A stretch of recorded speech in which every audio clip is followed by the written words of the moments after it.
Good morning students. चलिए, पिछले lecture में पार्ट 1 का आप लोगों ने क्वेश्चन नंबर 1 और 2 का जो भी चार क्वेश्चन था क ख ग घ 1 में भी और 2 में भी वो आपने कर लिया है। अब उसी क्रम का ये तीसरा क्वेश्चन है, क्वेश्चन नंबर 3 है, जिसमें कह रहा है कि सही कथन के आगे सही तथा गलत के आगे गलत का चिन्ह लगाएं। ये सारा मैंने यहाँ पर बनाया है, आपके सामने इसको लिखा है और सामने बना रही हूँ। कह रहा है कि ये पढ़ करके मैंने पिछली वीडियो में आप लोग को बताया भी है, और जिस बच्चे के पास बुक नहीं है, किताब नहीं है, वे बोर्ड से देख करके लिखेंगे, इसीलिए मैं इसको बोर्ड पर लिख दी। जिसके पास किताब है वो अपनी किताब में ही बना लेंगे, और जिसके पास किताब नहीं है वे इसको पॉज करके कभी में नोट करके और उसको बनाएंगे। तो पहला क्वेश्चन है कि नेताजी द्वारा दिया गया भाषण भाषा का लिखित रूप है। तो भाषण जब हम देते हैं तो वहाँ हम कलम कागज का प्रयोग करते ही नहीं है, तो इसके अनुसार यह क्या हो जाएगा, यह हो जाएगा गलत। यह लिखित रूप नहीं है, मौखिक रूप है, और ये कह रहा है लिखित रूप, तो इसलिए ये हो गया गलत। क्वेश्चन नंबर 2 में कह रहा है कि भाषा के 2 रूप होते हैं। तो अभी जस्ट पहले के लेक्चर में आपने देखा कि भाषा के 3 रूप होते हैं, और ये कह रहा है 2, इसका मतलब ये भी आपका गलत हो गया। 3 नंबर में करें किसी को पत्र लिखना भाषा का लिखित रूप है, तो यहाँ पर ये लिखना कह ही रहा है और लिखित रूप का लिखना पहचाने है, तो इसलिए ये क्या हो गया, सही हो गया। 4 नंबर में घ में कह रहा है कि असम में पंजाबी भाषा बोली जाती है, तो असम में पंजाबी नहीं, असम में असमिया बोली जाती है, इसीलिए ये भी आपका गलत हो गया। और 5 नंबर में कह रहा है कि पंजाबी भाषा की लिपि गुरुमुखी है, तो पंजाबी भाषा की लिपि गुरुमुखी ही है, इसीलिए ये आपका सही हो गया। तो इसको आप लोग नोट कीजिए, और फिर जो भी इसका बाकी क्वेश्चन सर आज कंप्लीट ही करवा दे रहे हैं। पार्ट 1 का पूरा कंप्लीट क्वेश्चन सर आज करवा देना है, इसको अभी आप लोग नोट कीजिए और फिर हम आगे दिखवाते हैं।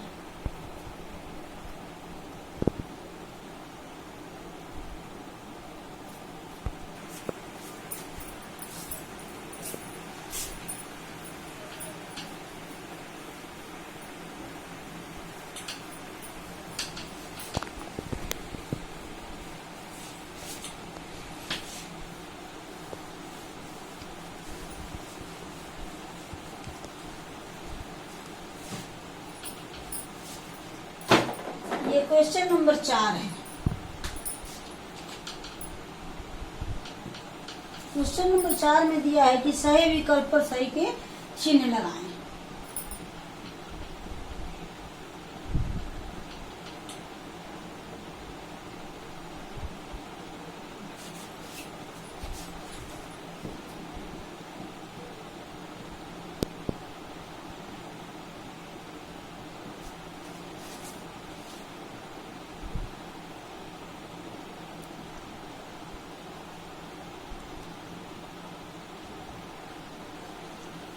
अब यहाँ देखिए, इसमें कह रहा है कि भाषा के रूप होते हैं। अब हम सीधा ऑप्शन ही लिखेंगे, आप लोग क्वेश्चन लिख करके हम ऑप्शन लिख दे रहे हैं, आप लोग इसको किताब में जो हम लिख रहे हैं ऑप्शन सही उसको पर टिक कर लीजिएगा।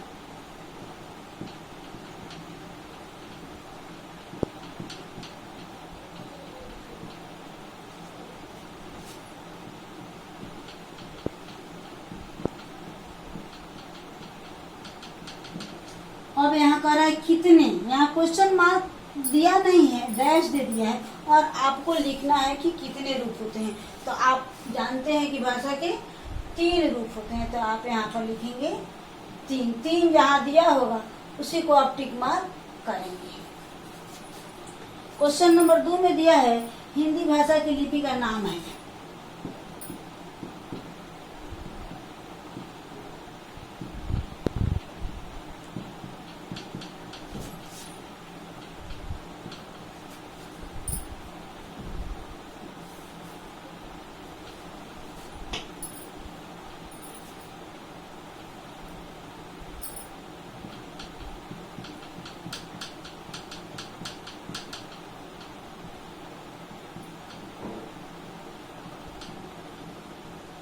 फिर डैश दिया है, तो इसमें हो जाएगा आपका देवनागरी। जहाँ पर भी देवनागरी होगा उसको आप टिक कीजिएगा।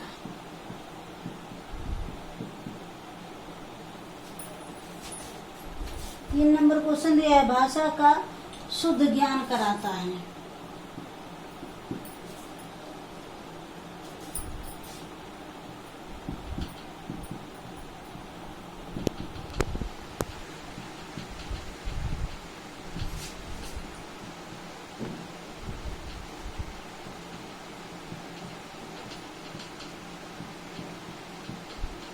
भाषा का शुद्ध ज्ञान कौन कराता है? तो व्याकरण।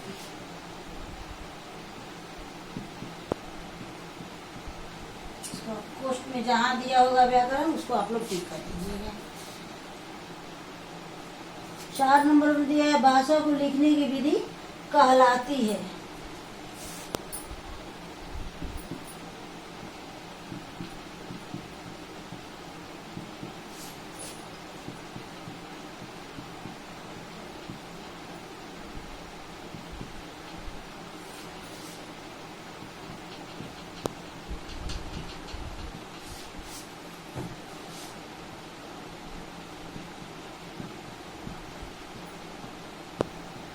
फिर यहाँ डैश दिया है, तो ये हो जाएगा आपका लिपि। तो ये आपका क्वेश्चन नंबर 4 का चारों हो गया। फिर मैं 5 करवाने जा रही हूँ, इसको आप लोग नोट कीजिए थोड़ा सा पॉज करके।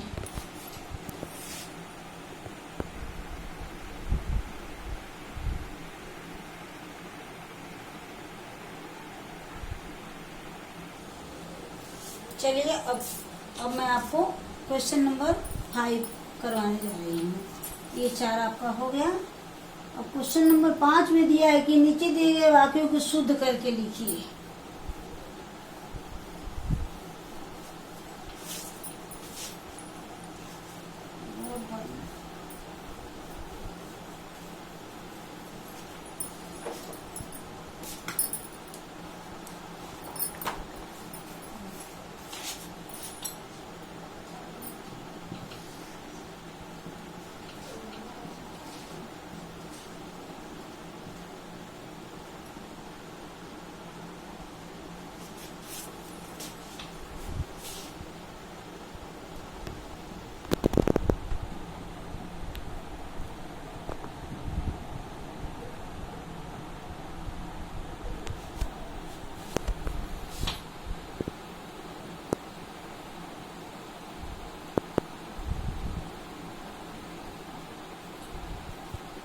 ये कुछ वाक्य दिए गए हैं, जो अशुद्ध दिए गए हैं इनको शुद्ध करना है। अब देखिए इसमें कौन नंबर में दिया है, गाय घास खा रहा है। अब हम शुद्ध करके ही लिख रहे हैं, सीधे शुद्ध रूप ही लिख रहे हैं। अशुद्ध रूप किताब में दिया गया है, इसको करेक्शन करके हम एक ही बार लिख रहे हैं। 2 बार लिखने से अच्छा है कि एक बार ही।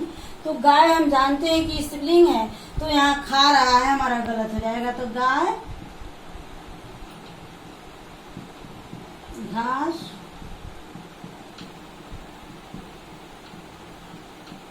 खा रही है। यहाँ जब हम पुल्लिंग के साथ लिखते हैं तो रहा लिखते हैं, और जब स्त्रीलिंग के साथ लिखते हैं तो रही लिखते हैं। तो यहाँ गाय जो है सो स्त्रीलिंग है, इसीलिए रहा नहीं होगा, रही हो जाएगा। 2 नंबर में दे रहा है कि शेर सो रहा था पेड़ के नीचे।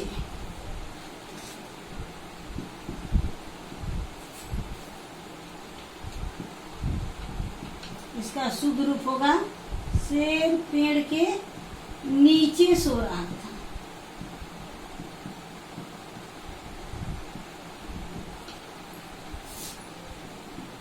ग नंबर में दिया है, वर्षा हुई और आंधी आई तेज। वर्षा हुई और आंधी आई तेज, तो इसका हो जाएगा आंधी तेज आई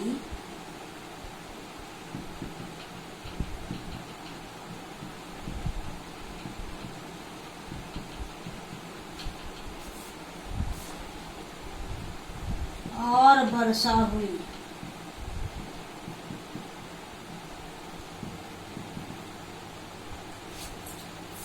घर नंबर में दिया है, बच्चे को सुलाकर नहलाइए। तो इसका हो जाएगा बच्चे को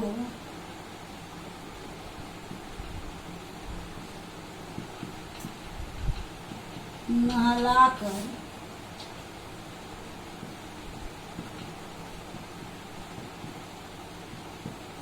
ये आपका चारों शुद्ध रूप हो गया। अब इसके बाद कुछ भाषा है, कुछ राज्य है और कुछ वहाँ की भाषाएं हैं, तो इसको नोट कर लीजिए और फिर उसको भी करा के इस पार्ट को हम कंप्लीट करवा दे रहे हैं। इसको पॉज करके नोट कीजिए, फिर हम कंप्लीट करवा रहे हैं। चलिए आप लोग लिख लिए होंगे, इसको भी मैं मिटा रही हूँ।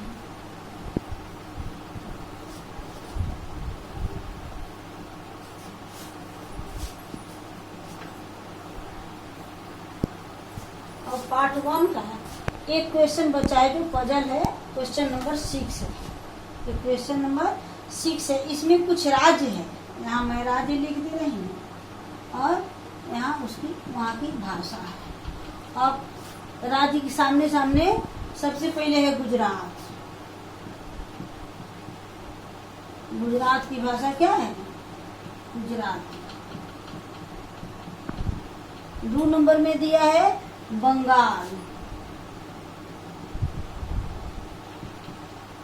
बंगाल की भाषा बंगला।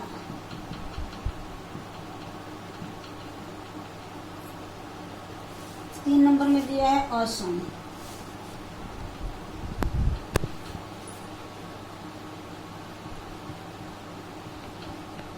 असम की भाषा है असमिया। 4 नंबर में दिया है केरल। केरल की भाषा है मलयालम।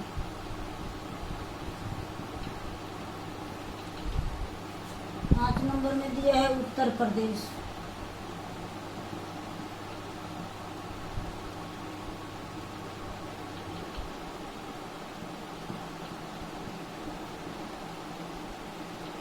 यहाँ की भाषा है हिंदी। उसके बाद है पंजाब। यहाँ के है पंजाबी।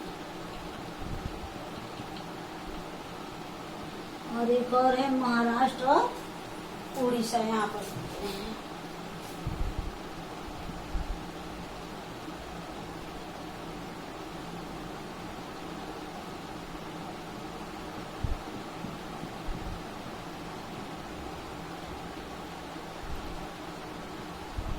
मराठी और है लास्ट में आता है उड़ीसा।